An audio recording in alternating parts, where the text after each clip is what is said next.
You can sincerely say you belong to Yahweh while your ordinary life is still being ruled by something else. That doesn't necessarily happen through open rebellion. It usually happens quietly.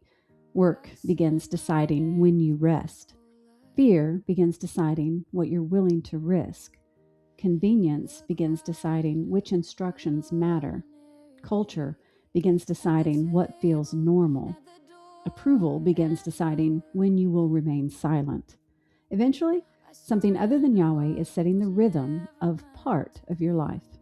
You can sincerely profess that you belong to Yahweh while still allowing work, culture, convenience, or fear to govern parts of your life.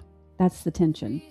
Sincerity matters, but sincerity doesn't automatically bring every part of a life under Yahweh's authority.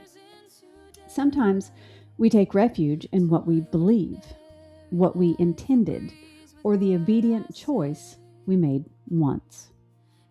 But Romans 6:16 says, "Do you not know that when you go on presenting yourselves to someone as slaves for obedience, you are slaves of the one whom you obey, either of sin leading to death or of obedience leading to righteousness?"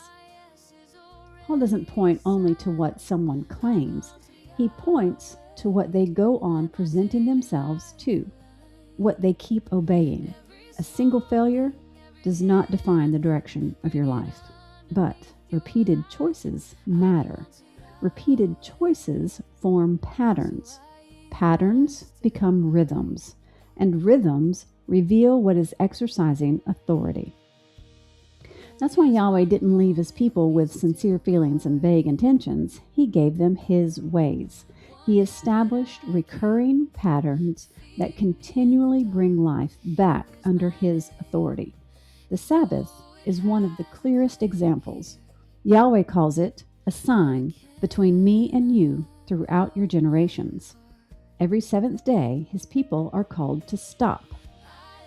Work says you can't stop. Fear says everything may fall apart.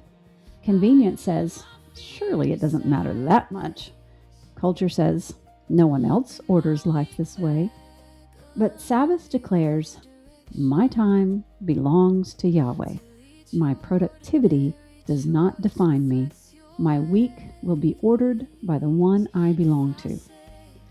Sabbath is an act of allegiance. We don't choose our own holy time. We return to the time Yahweh sanctified. That rhythm doesn't purchase belonging. It makes allegiance visible. The same principle reaches beyond Sabbath.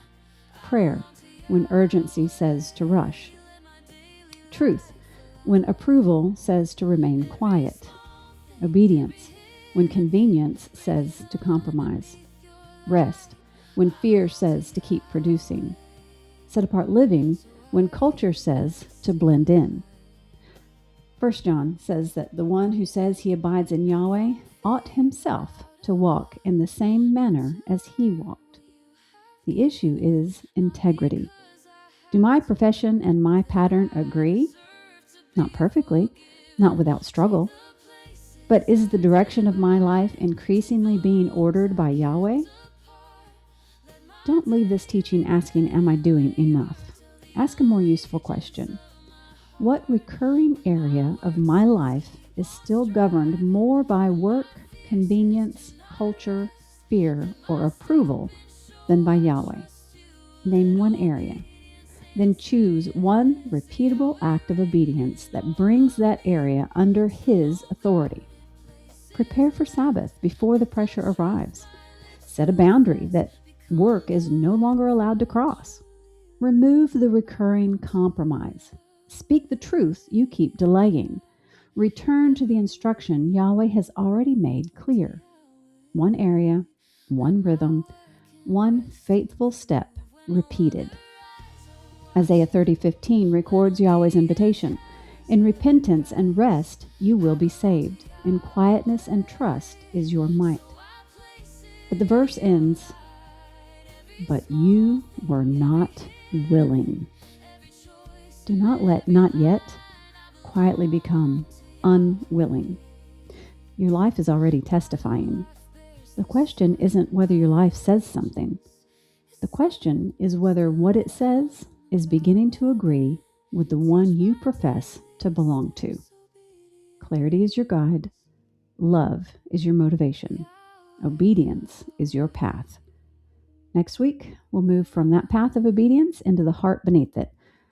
What does it actually mean to love Yahweh the way He has asked to be loved? And if you're beginning to recognize places where your faith and daily life don't yet agree, there's a free next step waiting for you at chrislrockwell.com.